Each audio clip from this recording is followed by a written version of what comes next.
Well, good evening, everybody, and thank you very much for coming out on a wintry night. But it's in keeping with the subject of tonight's talk, so it just gets us into the atmosphere. And somebody did say that if we couldn't make it along to the hall tonight, then what would it peek out to the South Pole? But it's great to see you all here, and welcome to 2024. We've got a great subject tonight and a really good speaker. So delighted to introduce Ben Webber, late of Carbridge, now of St Andrews. But Ben lived in Brazil for quite a long while, and worked out there. I think, I'm not sure whether it was in Brazil or once he returned home after his sojourn to Brazil, that he had an appetite for doing a big adventure. And there's a few bigger adventures than heading on your own to the South Pole, across 700 miles of the biggest desert in the world. So tonight's talk is Ben's going to describe not just the journey itself, but all the lead up to it and the preparation. And so I've had the privilege of seeing the presentation once before. So if I fall asleep, that's no,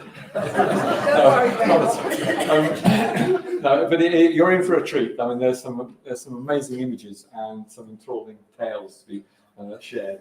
So thanks ever so much for coming through St Andrews today for us, and look forward to hearing your presentation. Thanks, Ben.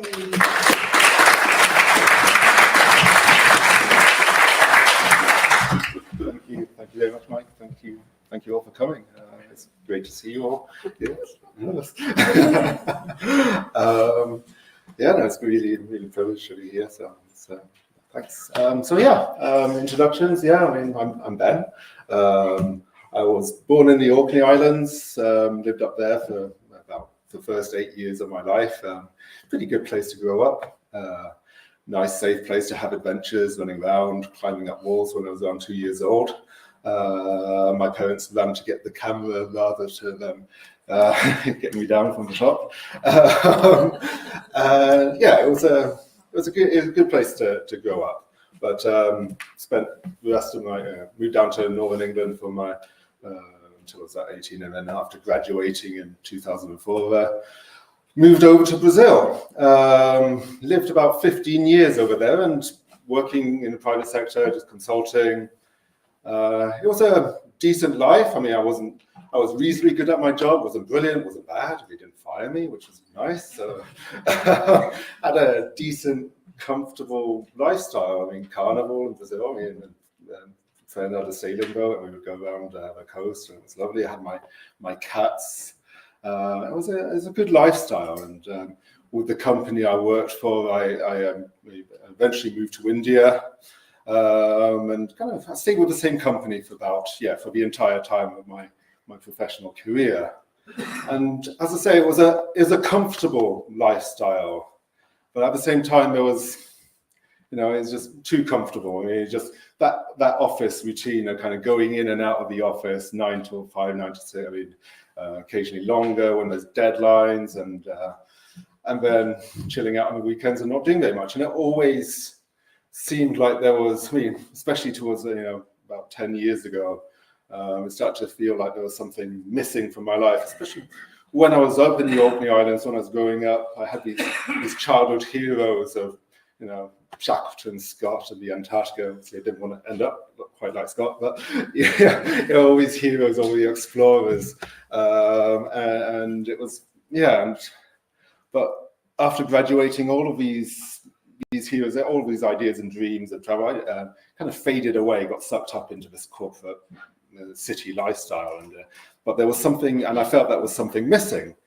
So about 2012, 2013, I started to think about ideas. So I was married at the time, and we were thinking about ways we could escape this mundane lifestyle. I mean, it was just, and we talked about maybe what about cycling, doing cycling projects, cycle around the world, or and then kind of looking into Van Veens and kind of what about going around the world but north to south, cycling around the Americas, through the Americas, sailing over to Antarctica, crossing Antarctica, sailing back up, cycling back up through Asia and over the North Pole, which, I mean, we just looked into it, and it seemed like a really cool idea because, I mean, you get to see the tropics, you get to see the polar, but all the different environments, you can see how people interact with the environments. And so it seemed like, well, that's a really cool idea. But the problem was that neither me nor my wife, we had any experience at all of, the last time I went camping was when I was about 13, 14 years old. I didn't know how to ski, nor did Natalia know.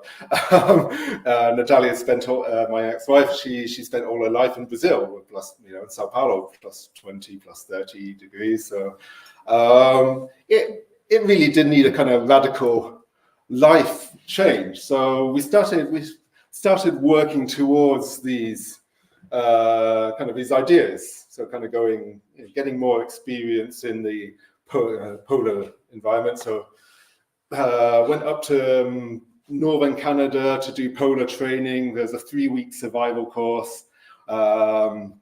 Basically, you see this filmed in the water. So one of the things with the North Pole, sometimes you have to cross water between snow, between ice blocks. So you have to put on a dry suit and then swim across to the next and then keep going.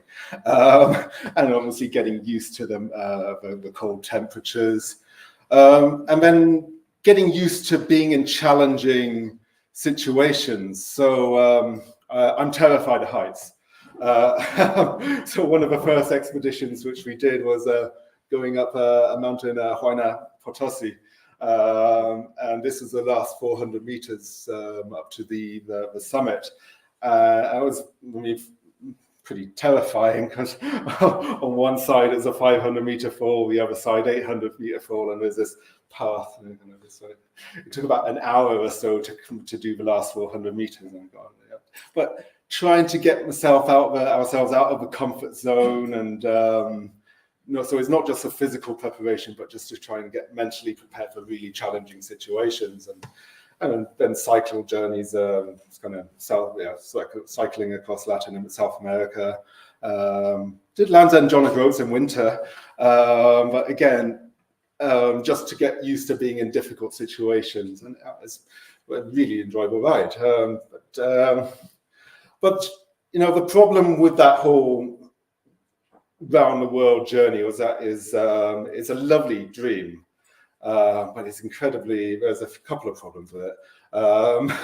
It was very ambitious. So to do something like that, you would need a massive amount of sponsorship. So about $5 million at the least, because it would be 4 years to be able to do something like that.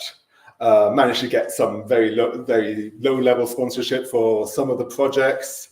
But nothing on the scale, and if there's anything I'm not good at, it's definitely marketing and trying to get sponsorship, and it's a very demoralizing process trying to get sponsors and backing, and so everything was kind of trying to self-fund, so quickly find ourselves running out of cash, and it was at the same time kind of, from personal experience, it was kind of almost self-sabotaging. Because everything I did, nothing which we did was good enough for me to really think that we're getting prepared to do this big journey. So it kind of fed into my kind of mental state. I was getting more depressed. and needed to go back to Brazil to pay off, pay off some of the debts there, which we built up, and the hope started to fade. So it was a pretty, it was a as I say, a lovely dream, but it's something we still would love to do, but it had a pretty negative effect. But then also 5 years ago, my mother passed away, which was a bit of a shock. So this is a last photo of us as a family together. It was all very sudden. So got about 6 days, 10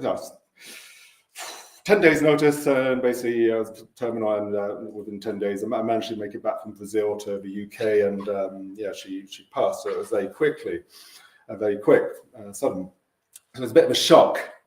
But my mother had always been very supportive of the journeys or the expeditions which we had been doing to try and prepare ourselves. So it was all, and I remember going to the Maritime Museum in London with her to see the Franklin expedition, exhibition about the Franklin expedition.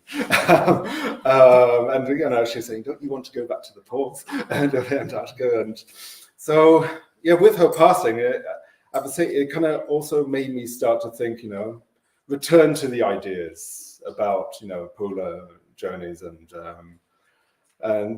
then think something still challenging but more realistic, more something which I'd be able to manage. And so South Pole, I mean, it's a massive challenge, and it is it's kind of returning to those childhood dreams. I mean, the whole experience is kind of trying to get sponsorship. And Natalia and I, we split up. We're actually very good friends after splitting up. But after we split up, I didn't really want to do this journey with anybody else, and I didn't want to depend on sponsors. So, alone. So I wanted to think about doing a completely, independent and self-sufficient. I know it's a kind of psychological thing with me. I didn't want to be dependent on getting sponsorship, because that's such a route for me, at least. It was just a route to despair. You kind of get a contact with a sponsor and you think, yes, we like the idea. They might give some funding, and then suddenly they go silent. And you think, well, just in a message, and there's no reply. And then the hopes which have been built up and just start to fade, and it's just demoralizing. So that's why I really wanted to do this, really make sure it happened. So basically kind of quit my full-time job and went freelance, and unfortunately that worked out. I was very, very lucky in that regard. Don't have any house, but at least it managed to work towards this. So, so despite all the experiences,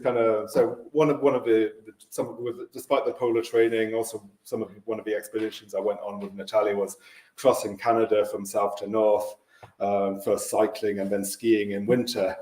But despite that, I still needed more practical training. You can never have too much experience. Needed more time by myself, so kind of and just going back into the polar environment. So kind of last year I probably spent about 3 months in polar conditions outside of the South Pole, just to kind of get used to it. So crossing Greenland, and then spending some time in Norway just by myself, just to get used to camping and skiing by myself, which to be able to make sure I wasn't, it's very different camping and skiing alone than it is when you were even with one other person. It just makes such a huge difference, because we're especially putting up the tent, when it's windy, when you're with somebody else, it's much more you feel much more confident. So it's kind of getting used to that. Also gave these training projects also gave time to make mistakes.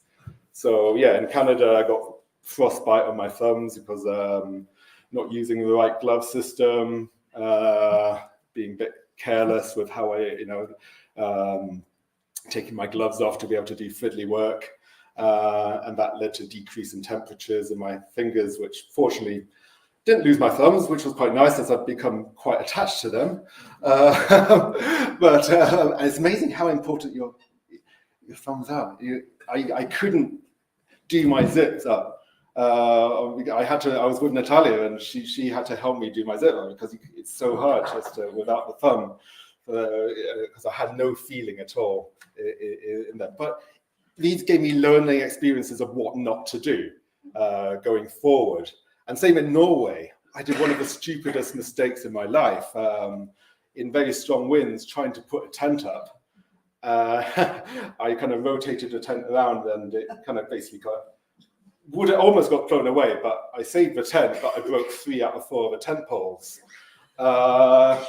which was a bit worrying. Fortunately, I had a locator beacon, and I was able to call in a rescue. So thank goodness for the Norwegian Red Cross. They came 3 hours later on snowmobiles and rescued me. But again, it's a mistake which, funnily enough, I'm really glad I made, because it just made me, okay, let's not do that again. So if I'd done that in Antarctica, it would have just been, it would have been kind of, catastrophic. That would have been the end of that expedition. At least here I was safe, and then once I got back, I was able to repair the poles and go back out again and face the problem, work out what I did wrong, and go forward. So getting these experiences kind of really helped build my confidence to be able to do the Antarctic expedition. So yeah, with as well as the practical experience, there was a lot of preparation which was needed on top of that. So basically, type of equipment. I mean, I'd always been using a dome tent in Canada, but in Greenland, when used a tunnel tent, which was much easier to put up by yourself, a Hilleberger. The type of sled. So you can see the sled in the middle. The sled was taller than me. It was basically there's different types, and there's different prices. It ended up cheaper for me to fly to Svalbard to pick up the sled and come back. Not that I'm advocating customs evasion or tax evasion or anything like that, but it was easier because of delivery and stuff like that. So and preparing the food. So what kind of food? So basically dehydrated meals for lunches, dinners, breakfasts, snacks. Working out my social media. So Alan's here tonight. So kind of Alan kindly helped with the social media and with website and communications and trying to get everything in place. How to do power, solar chargers, med kit. What medication was I going to take with me, and clothing systems and sleeping systems, and there's so many things to try and think about. So just little details like this. So with the kettles, is the audio coming through? Oh no. Okay. Oh well, I'll just explain. So basically, with the kettles, you can see there's 2 kettles there. They look very similar to each other, similar size, but one's got a smaller lid. So the one on the right has got a smaller lid. Which would make it very hard to get compact snow in for melting. And then the one on the right also has got that right. The one on the right has also got a moving handle, which is another moving part which could break if you're out and about. So you don't want the handle dropping off the kettle. So yeah, they look very similar. But yeah, and the kind of little details like that, getting the one on the larger one on the left, it was kind of nice details which kind of helped make the expedition smoother. Say in Greenland, when I was with a group, they use a big saucepan. You can see on the left-hand photo. Problem with that, it's easy to put snow in, but you lift the lid up and so much water vapor comes out and it fills the tent, and you lose a lot of energy. So you're trying to make fuel usage more efficient. So you don't, so kind of these questions, like these issues like that. And then with the tent. So as I say, I had a tunnel tent, a Hilleberg. So you can, this is time lapse, but it basically practicing over and over and over again. So it eventually took 5 minutes to put up the tent, even in the cold.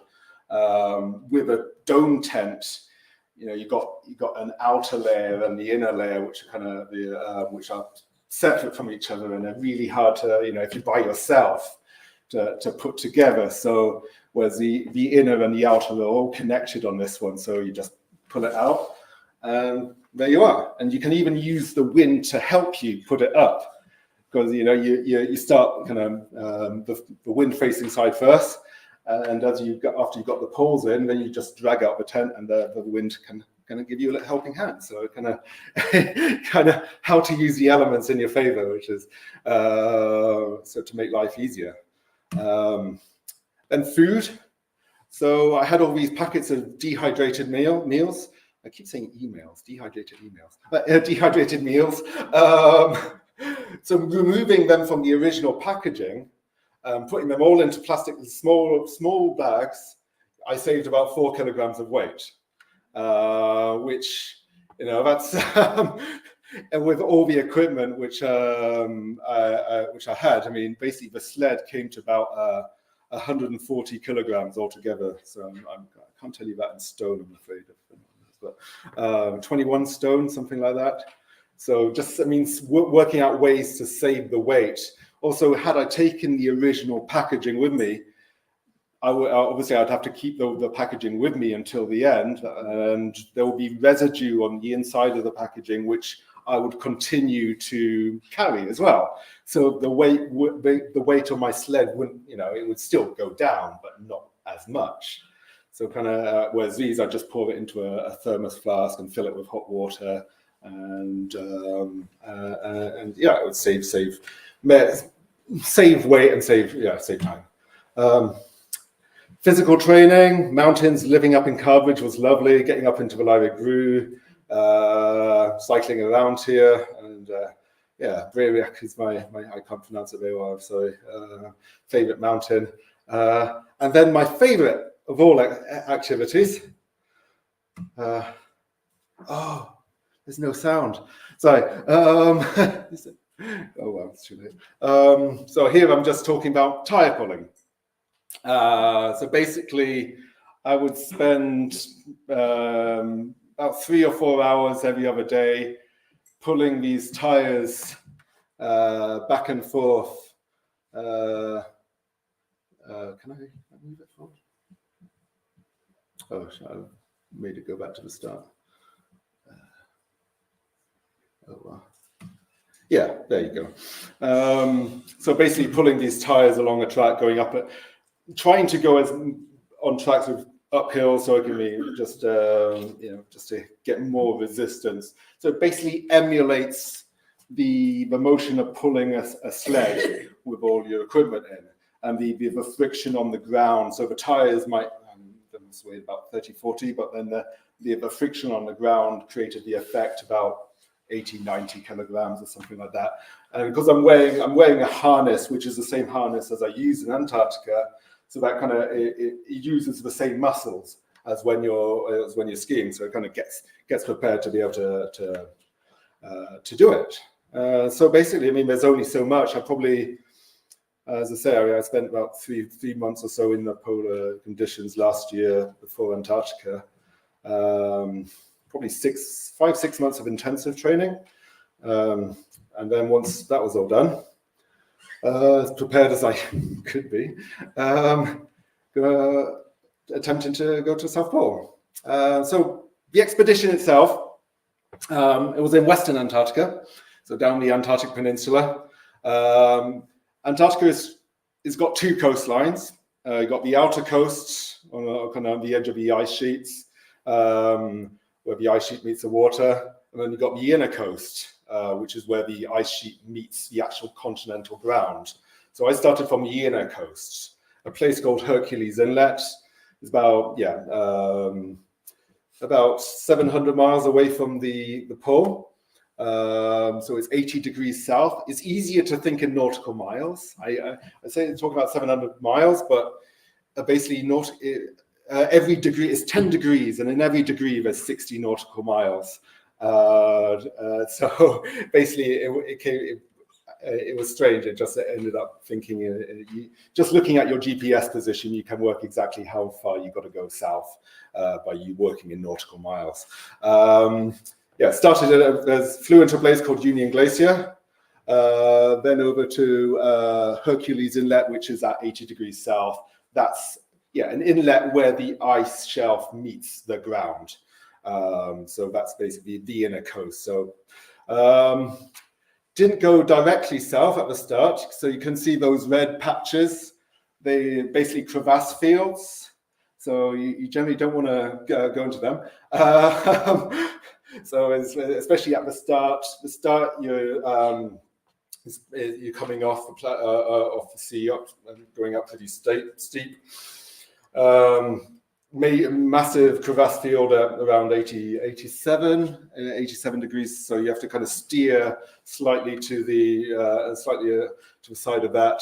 And all the time you're climbing, so you can see at the start it's quite steep. But it's basically gradual climb up to the plateau, which is around to about 9,000 feet, so 2,800 meters or something like that.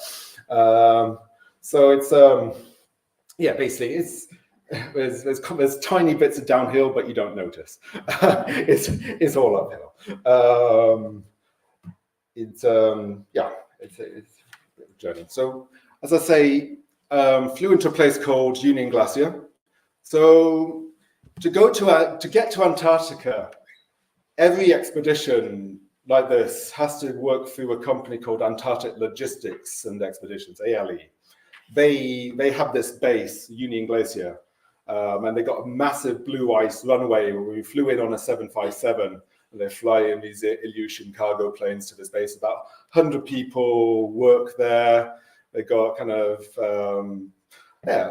nice. They even have showers, which is quite nice. But they approve every expedition. So for them to approve my expedition, they wanted me to do the solo try, and they were absolutely right to do that. I had to call them every day to give them my position when I was out on the ice. I would speak with their doctors once a week to give them updates about my health. And if they didn't think I was I was okay, if they think I was having problems, they could have ordered me to stop and say, well, we'll pick you up. They know the best route. They knew the crevassed areas, so they passed me the GPS coordinates and saying, yeah. And they would occasionally tell me if I was getting a bit too close to the crevasse fields. And they fly people back to the pole. Once I was at this base, just dealing with them, final checks, check my communications, checking a final safety briefing, talking through the medical kit with the team of doctors, and then just speaking with the pilots of this small plane to work out the start time, to let them know that was ready to go. So I had about 1 day there just to get everything ready, and it was a nice half-hour flight to the start point. I sat on the right-hand side of the plane, which was it was lovely because I could actually see directly the first 30, 40 miles on my route. So down here, you got at the bottom, you got the kind of the Wilson Nunatak. That's kind of the first major landmark. So it was a nice navigational aid. You can see the Ellsworth Mountains. So my route would have gone center left at the top. You might just be able to see at the top kind of 3 little pointy bits. They're called the 3 sails. So that was about 30, 40 miles away. So you can think, wow. And then there's nothing. So it was kind of nice seeing that, a bit intimidating, and it became all the more intimidating when the plane getting off the plane and seeing it fly off and leaving me in the middle of the ice by myself. The plane was very nice. The pilots were very nice. They circled round and wiggled their wings as close as to a hug a plane can give. It felt like that. And that was it. You saw it kind of disappearing off into the distance. Yeah, be careful what you wish for. Goodbye and good luck. Yeah, so that was it. It's easiest to split the journey into 3 parts. As I say, the first part, there's a lot of climbing. In 7 miles, you're climbing up to about 800 meters, so 2,500 feet, roughly. And then it becomes a bit gentler over the next 20 miles. But yeah, I mean, it's a tough start. The sled is at its heaviest with all the food, with all the equipment. I had to take my skis off occasionally because there was just solid exposed ice, which the skis, even with you had skins on the skis to kind of give you purchase, but the skins didn't get anything, so I had to easier just with my boots. But yeah, fortunately not that long like that because I'm slightly worried about crevasses or the ice breaking. But it kind of, those few days you go slower, you get used to the routines and kind of the first routines which you get, the tent routine. I started off at 5 o'clock in the afternoon on the first day, which kind of got me used to my tent. You can see that hole in the snow. So every time I camped, I would dig a little pit in the snow. I could dangle my legs in and had my stove on the other side, kitchen box, can see food sacks, kind of all sorts of my shovel. And on the left is my snack bag with nuts, chocolate, and dry fruit. And I think in that picture you can just about see a bag with scrambled egg, which would be my breakfast the next day. Dehydrated scrambled egg and onions, lovely. Every day as I camped, I would melt enough snow to fill 4 liters of water bottles, so Nalgene's and thermoses.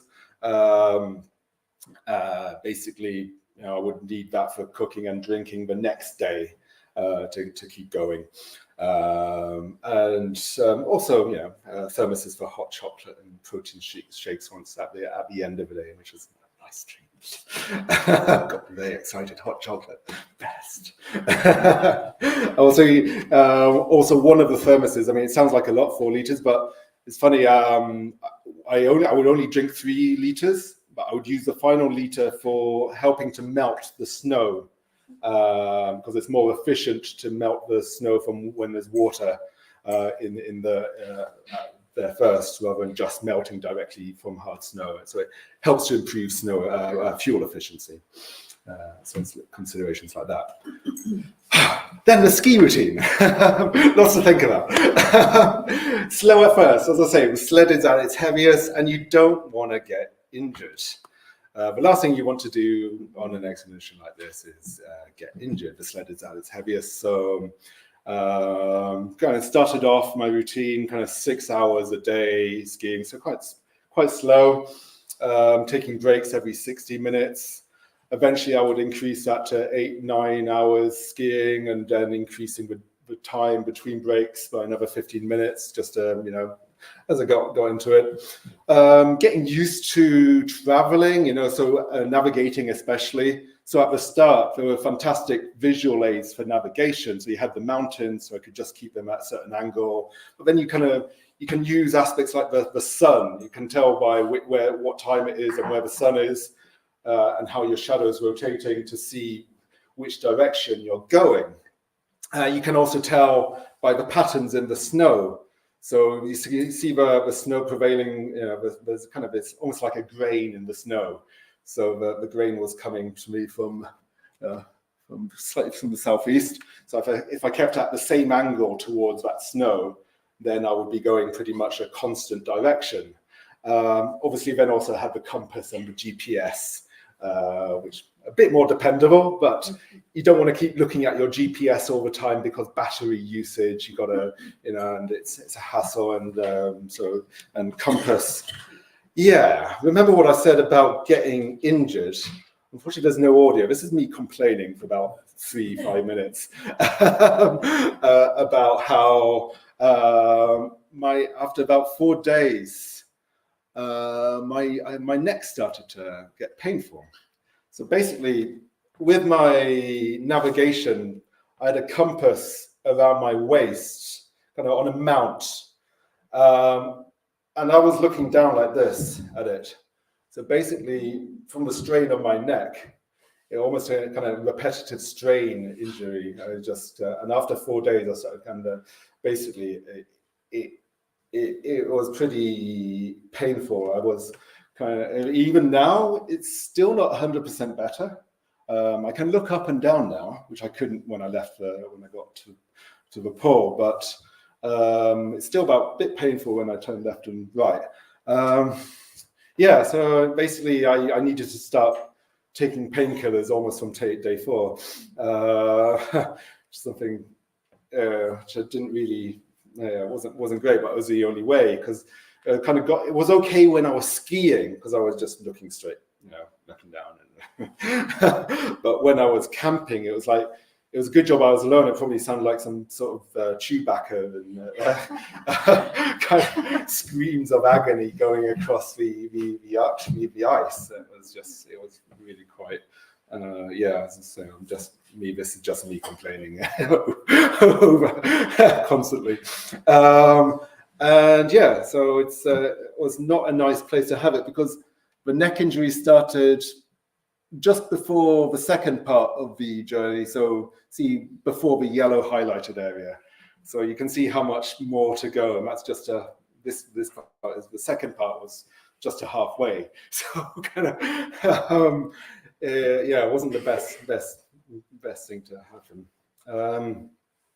But I mean, had to keep going. At least the worst of the initial climb was over. So the second phase, it looks like it's steep, but it's not, because it's up to, so from 900 meters to 1200 meters, but that's over almost 350 miles. So it's a much more gradual. I mean, there are some steeper parts, but it's not too bad. It's nothing like the first part. I mean, first few days. So that kind of helped. So it was relatively flat. But you're still having to face the elements of the continent. So I was pretty lucky. I mean, I didn't have too many storms. I only had one time where I was forced to stop because of the wind. So I think it was 70 knot storms then. But for the most part, it was reasonably nice conditions. Aside from Sastrugi. Do you know what I mean by Sastrugi? Yes, Sastrugi is a lot of fun. It kind of basically the wind carves out these strange formations, like frozen waves almost on the ice. I mean, it's difficult to see how big they are from these photos, but some of them got up to about 1.5 meters. And these expansive they stretched back there were fields of Sastrugi. I would call them monstrugi because they get so big, and mini strugi for small. You come across these fields of them, and it's just pulling the sled over them, and which was okay when you can see where you're going, so you can go around them and you can go through them. But but the worst was when you start to get whiteouts. You got a lot of you got experience in whiteouts, I imagine. Whiteouts are just, it doesn't have to be blizzard, it's just dense cloud, and you can't see any shadows or contrast in the ice. So you cannot see the Sastrugi until you're on top of them. So anything dark is okay, but you can't see it. There's no depth perception. The snow is white. And worst of it was like one day I fell over about 6 times in 2 hours, which was really painful, especially with the neck. It's kind of this jarring pain every time I fell. So I just basically kind of stopped short, stopped after 2 hours and hoped that the weather conditions would improve, the visibility would improve, and thankfully the day after it cleared up and I was able to continue. But yeah, I mean, this video is in Greenland, so you can imagine without anybody there. So you can't see, but you can't tell the difference between the sky and the snow.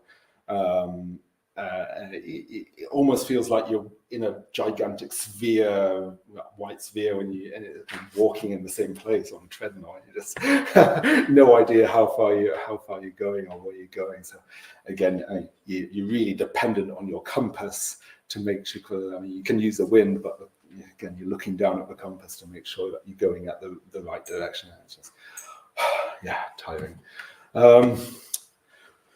So with I had wanted to do this without a resupply, but with the neck injury and I was going at a slow pace, I tried to take rest days.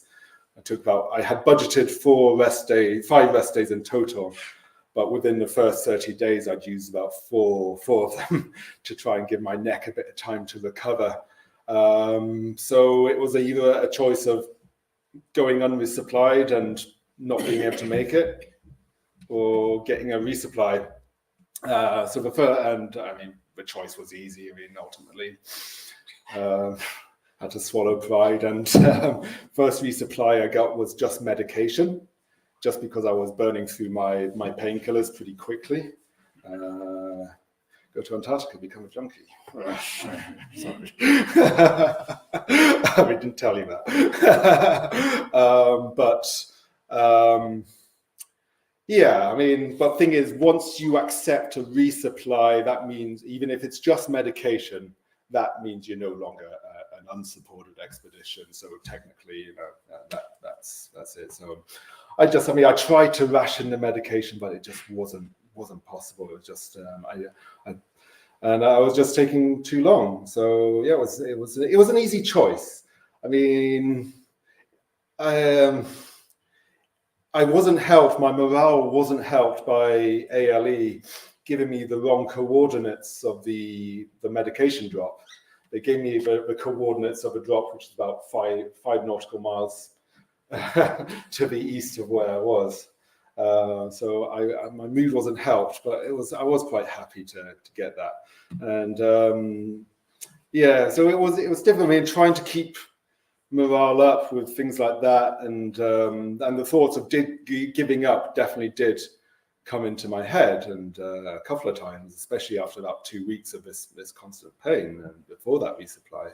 I mean, I tried to think of ways to keep my morale up beforehand. I didn't anticipate Christmas on the. I mean, I brought an advent calendar with me because I'd be new. But the expedition was delayed at the start because of conditions in Antarctica. So it took longer to fly to Antarctica because of conditions on the continent. But yeah, kind of thinking ways to keep myself motivated. So this chocolate liqueur advent calendar was wonderful. It's something nice to look forward to every day. You can see how happy I looked. But yeah, I mean, just had to keep pushing through and coming to that halfway point. I remember seeing on the map Thiel Corner. So Thiel Corner is this fuel cache for planes flying to the pole, and lots of expeditions get resupplied there. And I managed to get in a tolerable state with the pain. Even managed to catch up with a couple of other teams which had kind of gone similar routes. So it's but I was no longer unassisted. So I had to speak with ALE to get a resupply of actual food, because, as I say, I planned for 5 days of rest for the entire project. But I took my 5th day once I got to Thiel Corner.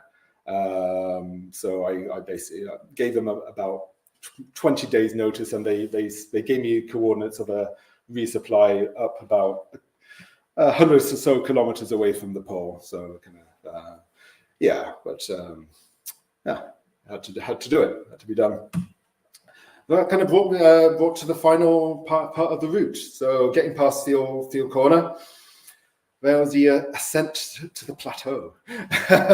Again, it's kind of gradual climbing, but it's on 1,200 meters, so 2,400 feet to 9,000 feet. So yeah, about 3,000 meters. So you can see from that it's not just a smooth climb. It's the way the wind comes down from the pole. So there's a plateau at the pole, basically called katabatic winds. So the colder air settles on the pole, then it descends and it gets faster and faster as it goes downhill. So this part was gradual climbing, but it came in phases. So it's like waves, like dunes almost. So some parts were really steep, and you get the headwinds constantly coming down towards you from the pole. The steeper the hill, the worse the climb, the worse the Sastrugi, because the winds will be faster on the steeper sections. And because it's at the latitude, I'm not sure the physics of it. Even though it was 2,800 meters, it has a similar effect to being at around 15,000 feet. Just because of I think it's a Coriolis effect, basically, the altitude, the air feels worse. So it's kind of the last part of the journey again. It was hard work, just trying to get used to. So again, seeing those climbs are it's like a dome in the distance. It's almost imperceptible at first, with the ice kind of gradually kind of moving up on the horizon. So you don't really know at first it's a climb, but then you get to it and you see it looming bigger and bigger, and oh my God. And then it settled down, then it was again, and again. It was basically like that for the next 200 miles. The Sastrugi lived up to its reputation. Soft snow, mostly the wind compacts the snow, but when you have the wind brings in spin drift, and the soft snow makes the resistance on the sled even tougher, so it kind of sinks into the snow patches. It's like a swamp. So again, this was Christmas Day, trying to think out ways of motivate myself. Yay, Santa's little helper on the South Pole. So didn't have a Christmas meal, but Santa's helper was a bit of fun. Saw the remnants of other expeditions.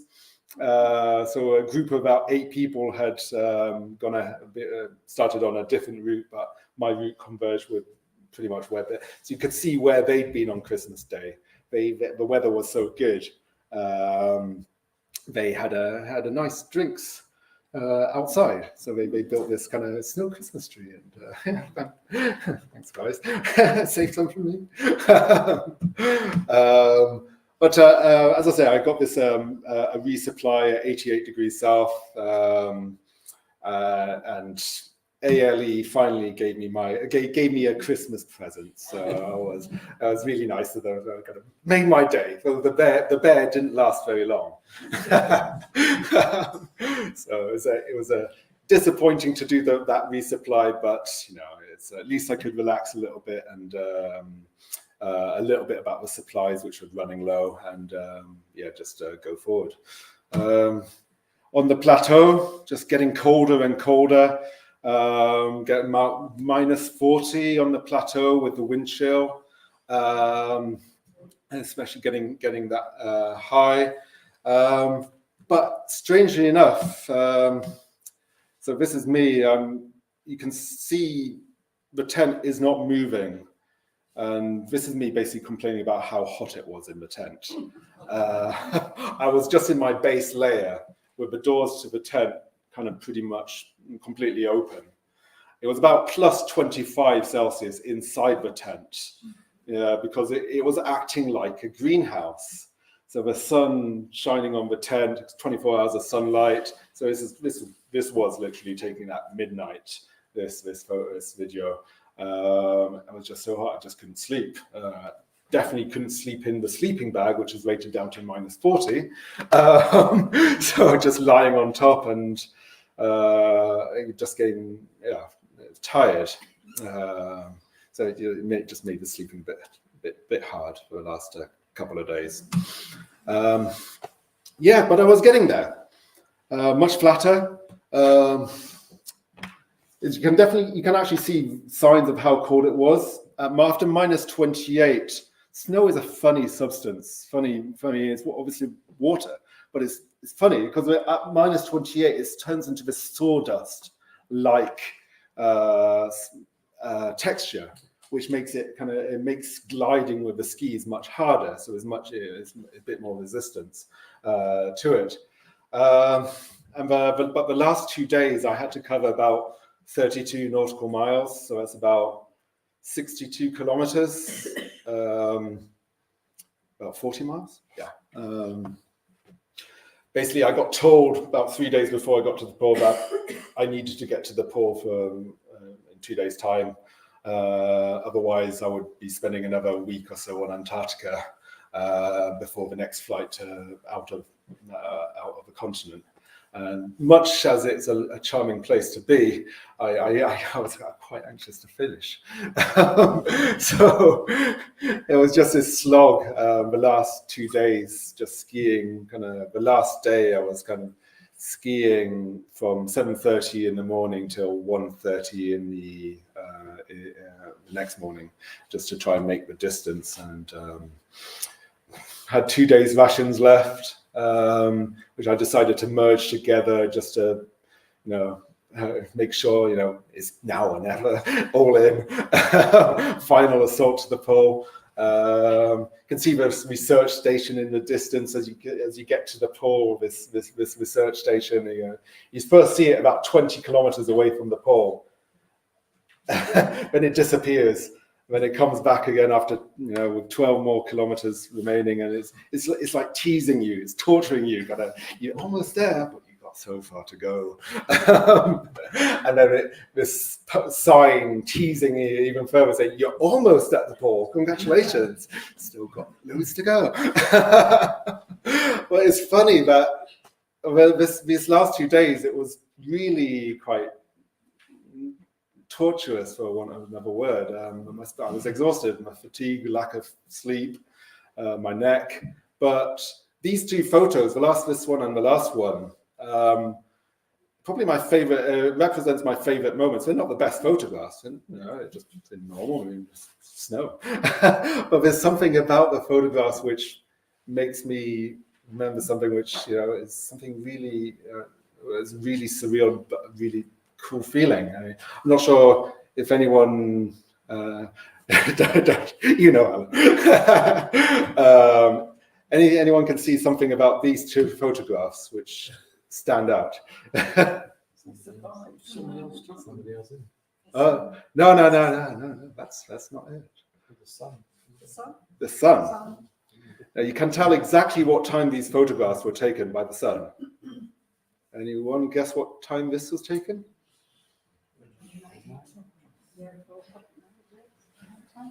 No. So this is in the southern hemisphere. I'm heading south. So basically, in the southern hemisphere, at midday, the sun is always to your north. So in the northern hemisphere, at midday, the sun is always to the south. So basically, at midday, the sun was always behind me. You can see I'm heading south. And then this photograph, I'm still heading south. But the sun is not to the south of me. It's to the north. So this photograph was taken at midnight, or about midnight, about midnight. So it's to the north, but it's the other side of the world. And it was such a bizarre feeling. Oh my God, what is the sun doing in front of me? It's always been behind me or to the side of me as I've been skiing, and then suddenly the sun is in my eyes. I was just, wow, I really am getting to the bottom of the world. And it was such I was drained, I was exhausted, and my neck had seized up. Just experiencing this was just such a. It was my favorite moment of the entire. Not actually, it was better than getting to the pole. I think yes, this managed to make it. I made it to the pole about 1 year and 2 days ago at 1:30 in the morning. exhausted, broken. It was quite funny, sensational, funny there, because as I say, at the pool there's this research base, and people fly in to ski the last degree, the last 60 nautical miles to get to the pole. And there was a tent, the dining tent at the pole. There was probably about 20, 30 people who'd just done a last degree expeditions, and they'd all had a few drinks. And I got kind of suddenly seeing all these people. I thought, oh my God, these people. And it was kind of almost overwhelming. I kind of collapsed in a chair and just couldn't stop laughing and crying for the next couple of hours. It was just wow, made it.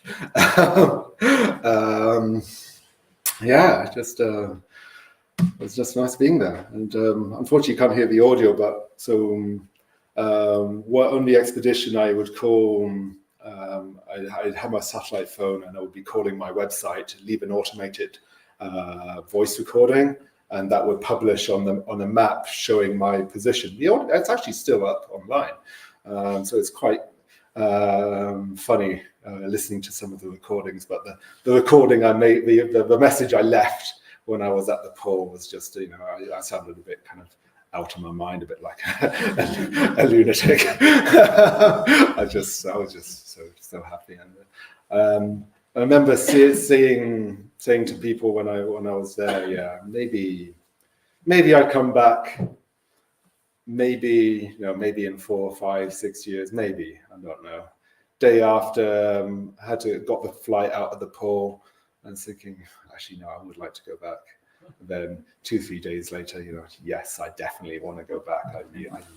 It's something addictive. It's something which just drags you back and makes you want to, that daily intensity of just those challenges. It kind of, we were talking earlier, and kind of, it's, that daily objective, that what you want to do. It's kind of, simple life. And just those challenges, trying to make that distance, get to that goal, and it's just, and you might be alone on the ice, but you never, it's just something captivating about just being there, and I would love to go back. So hopefully in the next couple of years, crossing, who knows? I mean, we shall see. But it's definitely, even if I can't do a crossing, I would love to just go back, even do the same one again. But we shall see. But anyway, hope that was.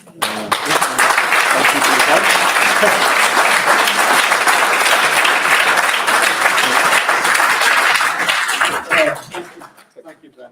That's amazing. That's puts the Cairngorms into perspective. It's an incredible trip. Anybody with questions? I've got a few, but I shouldn't hold them all necessarily. What kind of stove were you using? MSR Whisperlight, Universal. Yeah, Universal. That's right. Yeah. So I had two of them. One as backup.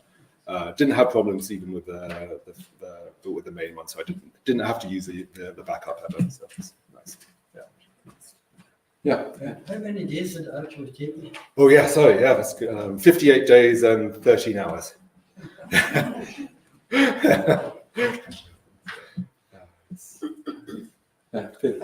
What assumptions did you make about calorie consumption? I mean, how many calories a day? Very good question. So I budgeted myself 6,200 calories a day.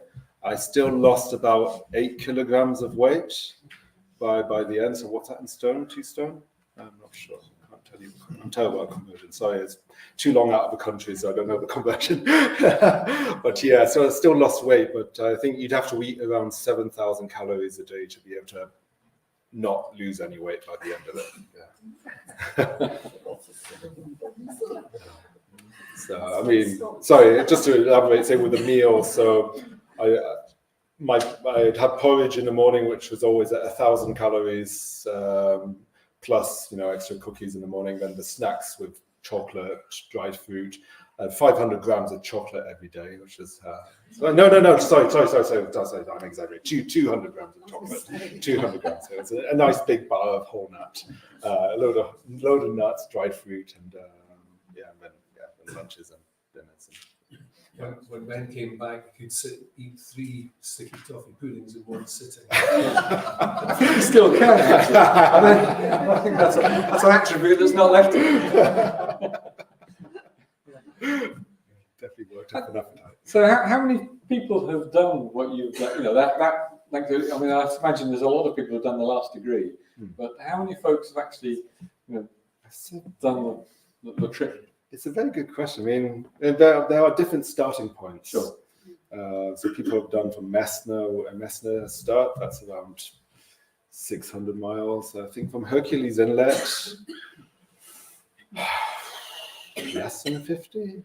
I don't know. I can't tell you the exact number. But So less than 50. That sort of gives perspective to the extent of the achievement. That seems to be. I mean, people have done it in teams. Yeah. So you see, so there was a couple of teams of 6 and 8 people. Well, and then people have done it. I mean, obviously I ended up doing it resupplied, so less people have done it unresupplied. Yeah, solo unsupported. That's right. Would be a very small number. That's right. Yeah.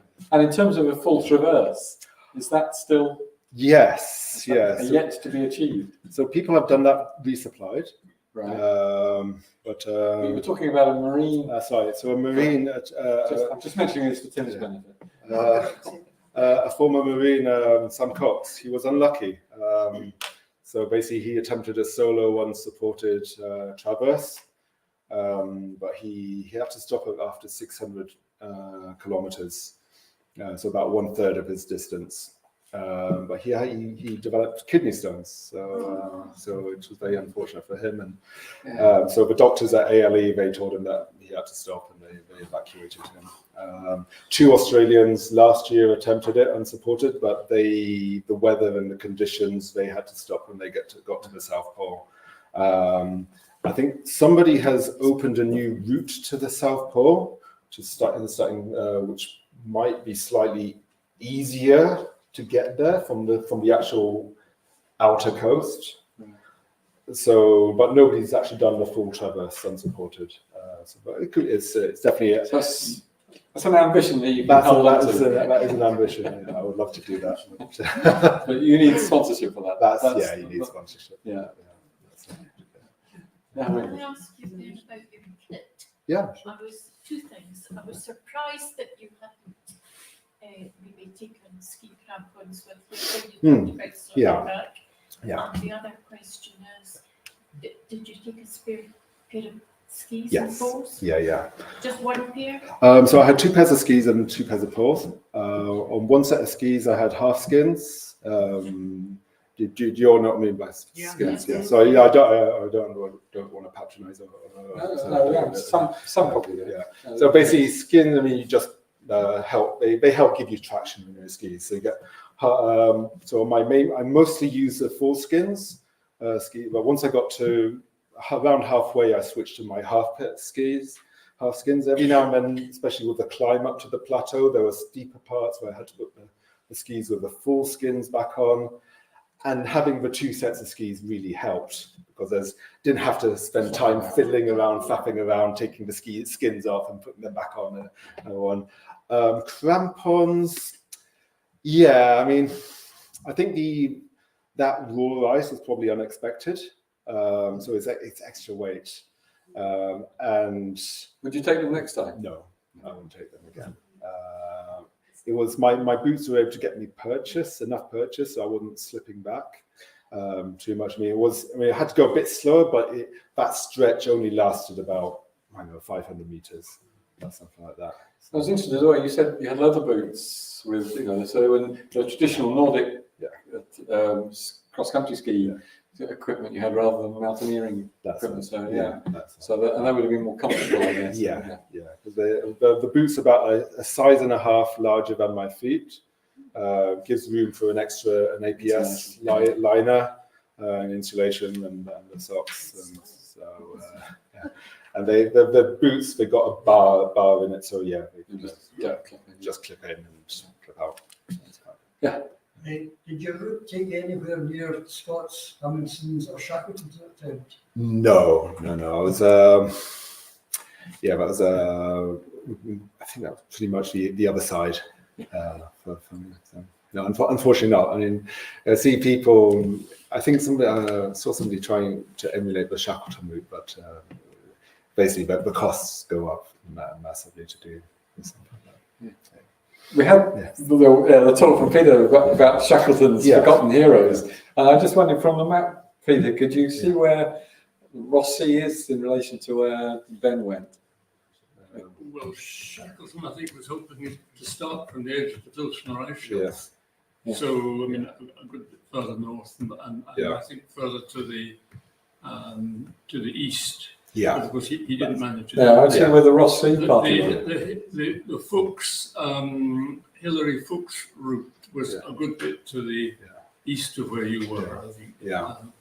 Interestingly, Scott was manholing, and he set off from McMurdo Sound beginning of November and got to the pole second week of January. So I mean, he took just about 2.5 months to go from McMurdo Sound manholing with ponies, and you took 2 months going on your route. So I mean, it puts the Scott thing in perspective a bit. That 100 and something years ago, they were not all that much slower than you were. And they mean life of the classical explorers. I mean, I'm spoiled. I've been spoiled at the moment. I mean, their expeditions have been so much tougher. I mean, first of all, they would have had to sail to Antarctica. I mean, we've got the luxury of the 757s landing at the continent and the plane taking me to my start point.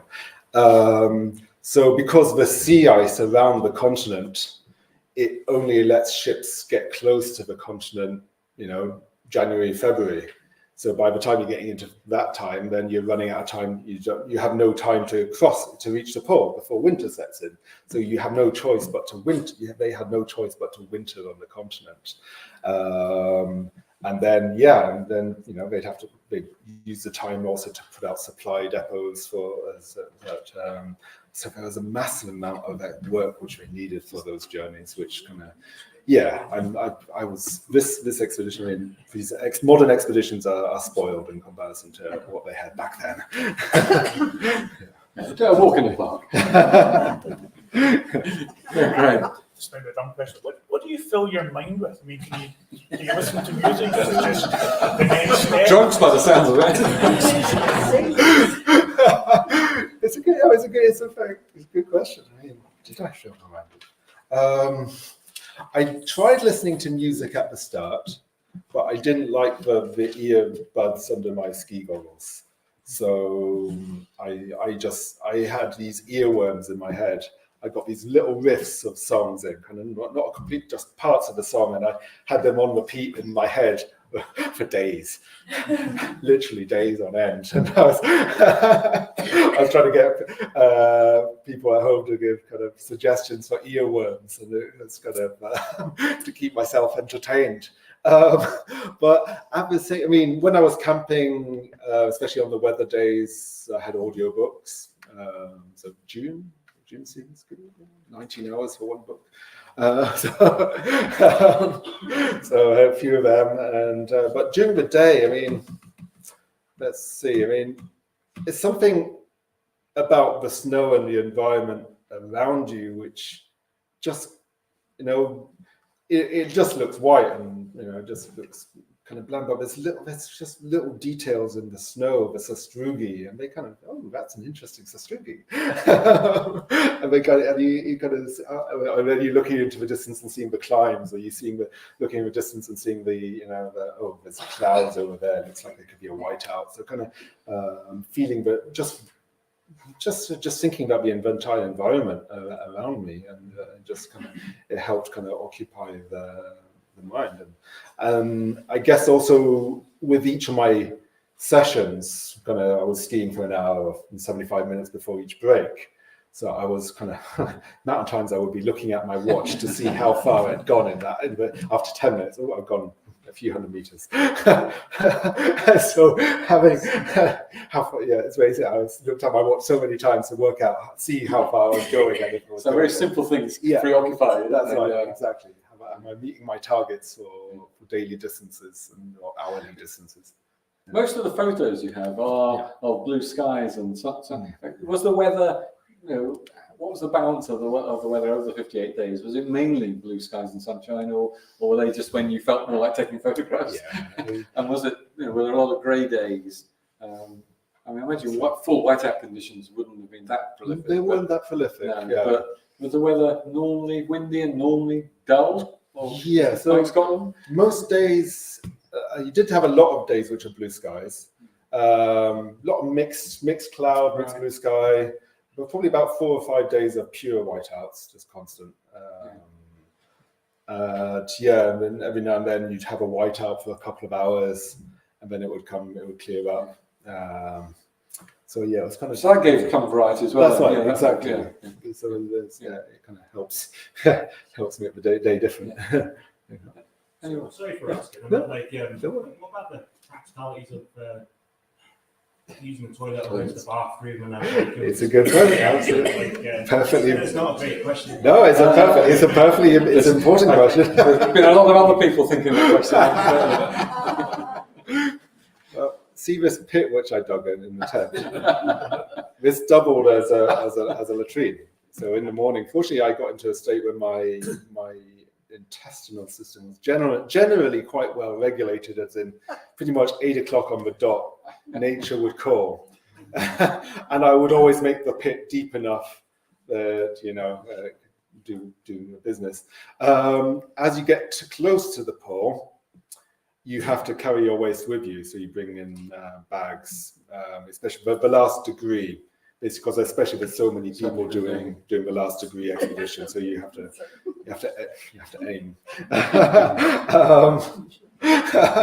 And every now and then my intestines didn't entirely behave, which would lead to frantic rushes to get my wind jacket off and my salopettes up, and it could be quite distressing. Yes, challenging. It's a good question. But it was, as I said, I was fortunate because with the latrine of a tent, you're sheltered from the wind, and that's the killer when you're out there. Yes. So if you're exposed, and you have to be really quick. Yeah, that's right. Exactly. That's right. It's Did you ever have any issues with the solar panels and recharging of batteries and so on?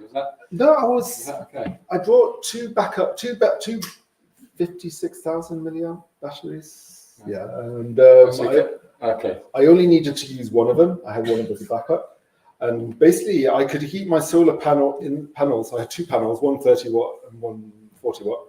I used both of them, and basically I could keep it inside the tent.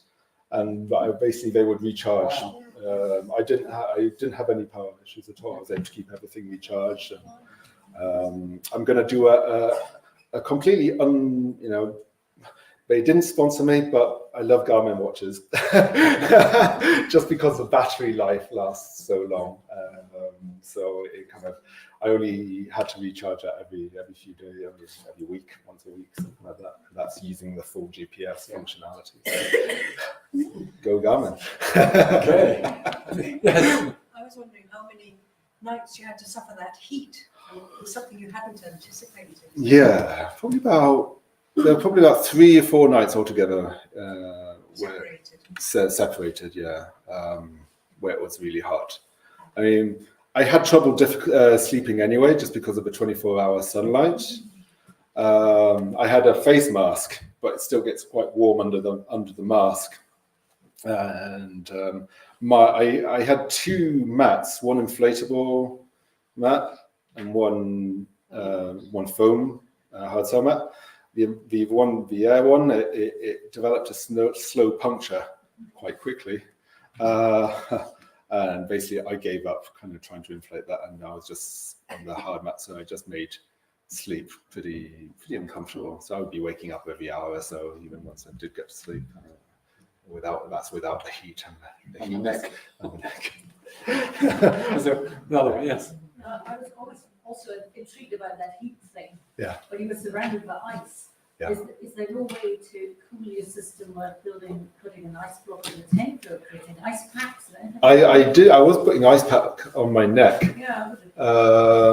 But it quickly melts, and you don't want to get the water in the sleeping bag too much. And you can't use the latrines and cooling swimming pool then. No. I was just, What down happened to to my all those basic. plastic bags? So once it got to the pole, then you Oh, you deal took with them them. Yeah, all. that's right. Yeah, absolutely. Yeah. You take all your waste with you. Yeah. Then back to Chile. So if you go again, will you go a different route? Where will you? What would be your preferred route? Would you want to start from the other coast, from the outer coast, or? The problem is, let's go back to this map. So, say a crossing. So McMurdo's over here. It's not showing the mouse. Sorry. So McMurdo's around here. So I started around Hercules and Lex up there. So this pole, so basically going to the pole here and over there. Now the costs, basically ALE, they regularly fly to the pole. So, and they fly back. So I was almost going under their route. Yes. So you've got shared costs. So the shared costs, which helps reduce the overall budget of the entire thing. But the moment you start going away from that route, the costs go up pretty much tenfold. So to do a crossing, to go from where I started to even to the edge of the ice sheet over here, around there, it's pretty much 10 times the cost, basically, because they ALE don't fly there, so you have to have that plane able to rescue you, able to come and get you and pick you up once you've finished. I would love to do a full crossing, so basically Berkner Island is up there, starting off from Berkner Island and going down here. But corporate sponsorship. If I still want to go back then, even if you just to do the same route. Even to do the same route, wow. I mean, I might do the Messler start, which is again the costs just go up. It starts somewhere around here. It's a bit shorter, but even though it's a shorter route, the costs go up because it's further away from the flight path of the flights to the pole. So sponsorship depending, I think. Okay. Well, if there's anybody in the room. Any final questions? No? Okay, well, Ben, thank you so much. It's been a fantastic evening. I think you've really sort of gripped us all, and a terrific achievement. So congratulations on doing it. And then thank you so much for coming and sharing it with us tonight. It's been really good. So thank you.